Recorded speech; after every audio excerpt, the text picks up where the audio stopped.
So tell us why the ministry, at least your ministry there, had to stop.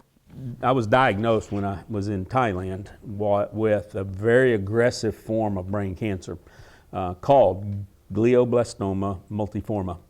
The emergent surgery got most of the grade 4 tumor, as much as they could when they could, but because it's so deep in that speech therapy part of my head, they can only get 70 or 80%. So it's still part of it there.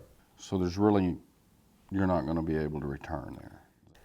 As much as I would love to go back, the fact is, this is still part of God's will. I need to stay over here. They can take care of me here. I can maybe squeak again a little longer, and I can still serve God here. Even supporting Scotland from over here, that I wouldn't be able to do over there.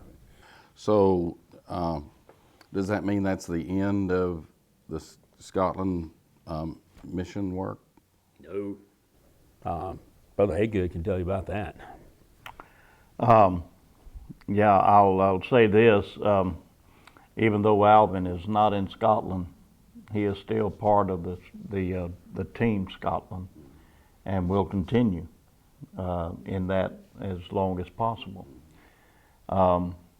And one of the things that we certainly want to do is to utilize Alvin as long as he is able to help spread the word of Scotland, and hopefully through means such as this video and other means, try to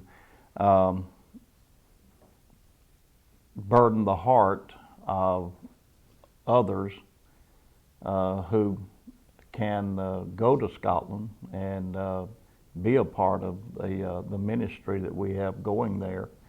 And that's one of the big things that we want to do. You know, you've had a lot of people praying for you and for Barbara during this time. I know it's been a very difficult time for you. And I guess,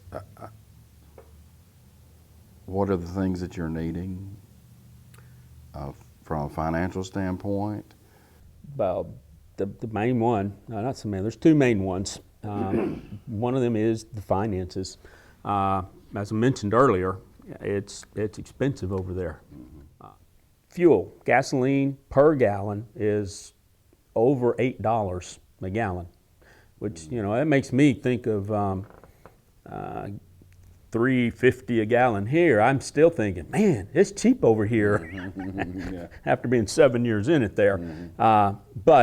And property, land and buildings, extremely expensive here. Even cheap ones there look like what we would think of in New York City, San Francisco, those kind of places. What can we do for you and Barbara personally? Pray for us as far as our finance, for our personal. You know, the churches in this state and individuals in our churches have already done so much in support of us. The finances for our getting over here, it's mind-boggling to me. I've not even been able to keep up with all the donations. So that, I mean, thankfully, our treasurer at Southside, he's phenomenal at keeping a thank you note back, but I don't even know who all was sent. But that's mine and Barb's largest thing, is just that prayer, that, you know, just that, not to drag it out for me, but to strengthen her through all of this, and that God will give us the wisdom to know what He is that He still has for us to do as long as we can.